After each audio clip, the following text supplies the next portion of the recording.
qaar ka mid ah beelweynta awal bariye degta koonfurta gobolka Togdheer gaar ahaan deegaanada isku dhoon Suriyo kaamka Marayare iyo deegaanka Daraha Ilmashiikh ayaa cabasho ballaaran u jeediyay wasaaradda horumarinta reer miyiga waxaana ay sheegeen in si gaar ah ay u gacan siinayso dad dhulbooba waxaana xukuumadda Jamhuuriyadda Soomaaliland wasiirka arrimaha gudaha maamulka gobolka Togdheer ugu baaqeen in si degdeg ah arrinkaas wax looga qabto isla markaasina goobtaasi loo soo gaadho wana kuwan iyagoo amuurtaasi ka hadlaya marka hore haddaan aanu nahay deegaanka isku dhoon odayaasha waxaan idiin sheegayaa waxa dawladdu qabatay ku baxday marka hore xalaal bay haayeen waanu ku hambalyeynaa wax qabadka dawladda si cid baa xaraan ka dhigtay waxaan idiin sheegayaa cidda xaraanta ka dhigtay halkaasaan idinka tusaya ballidii la aasay 6 ballaan la aasay oo digada la mariyay balli reerleeyna waa laga tigi halka waxaan idinka tusayaa balliga ciid casle markii uu haystay in cadayuurne ayaa la qoday ka ciid casle way waa ka muuqanaya markii uu qoday waanu ashkataynay cidi bartii kama dhaqaajin waxa ku xigtay 6 balli la aasay waxa duway Cabdullaahi Gaab kaana uu ka tagi kaana waas kuwaana waasay 6 ballina waasay ka daaweynaa ka soo bannaan habeen inta cagaf la keenay bannaan laga qoday magacna loo bixiyay lagu miray cagaf magacna loo bixiyo bannaan ahayd ka ciid weyn waa 40 sano 60 sano 70 sano ayay jireen balli laga cabayo dadweynuhu ka cabayay bay ahayn balli waqafa bay ahayn waxa raaca markuu reernimo ku shaqaynayay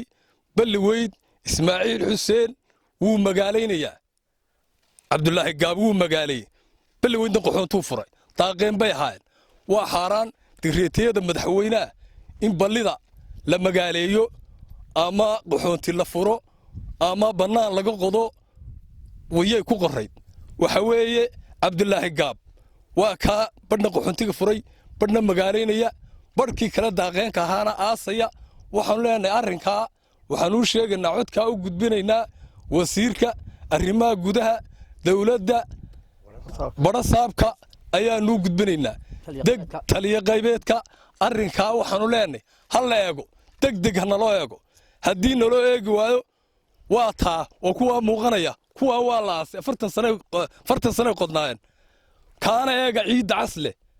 isagana habeen baa cagaf lagu miray habeen intuu haystay in cadayur ayaa la qoday waxaanu leenahay wadada reer Balliweyd Cabdullaahi Gaab Balliweyd waduu bixiyay qolol buu ku wada dawladda wadada dhagax dhigta shicib iyo reer wada lama baxo ay ilmo mariyo dawladda ku shaqalo laan baa dawladda lacag kaga qaad dawladda waxaanu leenahay wasiirka arrimaha gudaha waxaanu leenahay wadada uu la baxayaan reerku lagu wado qolal bartankooda dhulkii daaqeenka ahaa hala qabto sidii carruurtii kuraan boodada ciyaaristay ka dulbood qowda qowda maqasho waxna qoon ba ka dhacday halka waxa weeyaan laba gacan dhaadheer baa mara Ismaaciil Xuseen bay ka baxaan waxa lagu sheegay markii hore waxa gacmada biyaha u qaaday Ismaaciil Xuseen maaha waa xalim ku doon midna isku dhoon buu galay midna Suriyo dawladdu way timi barasaabku yimi taliye qaybeedku yimi shanta nabadgelyada Burco gobolka Burco way yimaadeen waa lagu wada hadlay waa lagu hilib qashay Ciise Muuse iyo Habar Yuunus iyo Habar wali cid walba way timi dawladdu way timi waa la isku afartiin la aaso kaambeegu ku soo baxay waxaan ka mid ahay odayaasha magaalada deegaanka Suriyo waxa weeye markii ugu horeysay aroori waxay ahaan jirtay dhul xalaalo oon cidi kala lahayn meesha la yiraahdo Guryasamo ayaa fidmadii ugu horeysay iyo dhul jeexa iyo beeraha bilowday iyo mooska dabadeedna markay qoladaasi bilowday halka digtay ayuu dhulkii ku wada fiday mid waliba wax mushiriyaan laga badin kuwii fidmada dhigay moosaskoodii ayaa laga tagay markay sidaa tahay waxa weeye aan kii fidmada dhigay meeshiisii la bin kii meesha lagu yimina calaamadii uu dhigtay cagta la mariyay ee balligii laga aasay waxa weeyaan halkaasi waxay u muuqataa wax aan wanaagsanayn rahmatullaahi wa barakaatuh anagu waxaanu ka mid nahay odayaashii Suriyo waxaanu ka hadlaynaa wixii dawladdu qabatay ee fulinta ahayd waxaynu gala balantay marka hore haydhadhka iyo odayaashaan u imanaynaa waxay ka cabanayaan eegaynaa fulina inay ku soo samayso baaq ummadda oo dhan la deeqsiyo sida wax loo beenayo sharciga laga soo saarayo laga joojinayo dadka marka Cabdullaahi oo qura ayaa soo kaxaystay cagaftii iyo ciidankiiba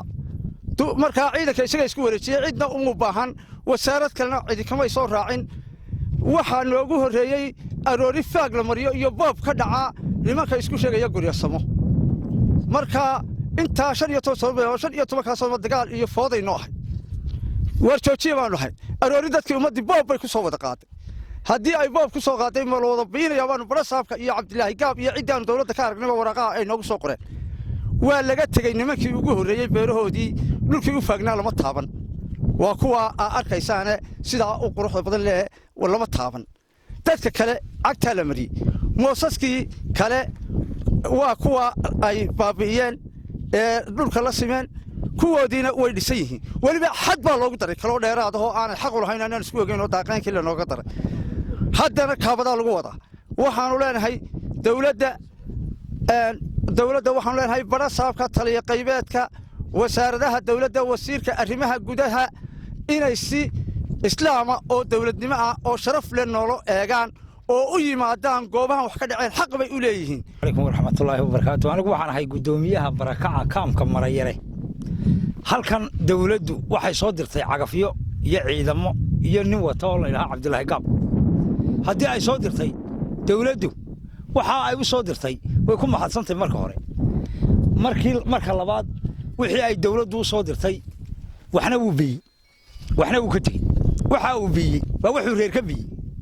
waxa uu ka tagayna waa wuxuu reer uga tagay reerka uu uga tagay waa reerku isagu yahay ballidii waa kuwa idiin muuqda moosaski waa kuwa idiin muuqda gacmadii la isku hayay dagaalku ka dhacay dawladdu ku xoolo qalatay waa kuwa idiin muuqda mid allaale mid uu ka taabtay reerka uu isagu ka soo jeeda ma jirto annagu kaamkii aanu deganin buulashii iyo bacihii cagafuu mariyey waana ugu hambaliyeen markuu marinayey waanu ugu hambaliyeenno waxaanu moodaynay inuu dee tanna qaxoontigana xigana xadaynayo sidaasoo kale u marinayo mabuu xadayna dhul buu u xidhay mabuu xadayna dhul buu u xidhay suryuu xadeeyey oo 100 sano jirtay ayuu xadeeyo tuulo ahayd oo qaxoontiba ahayn xayir buu xadeeyey annaguna xadeeyey ayagiina wuxuu dhulkaba idinka ale wixii ka soo hadhay ee aroori ka soo hadhay idinka ale buu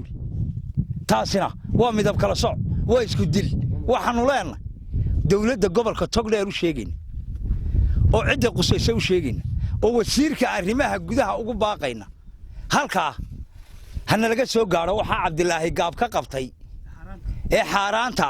hana laga qabto hana laga soo gaaro hadaanu annagu xaaraan ku hadlaynana jeelka hana lagu gulo waa Cabdi Cabdilaahi Maxamed iyo Saciid Cali Cismaan telefishinka caalamiga ee Gobonimo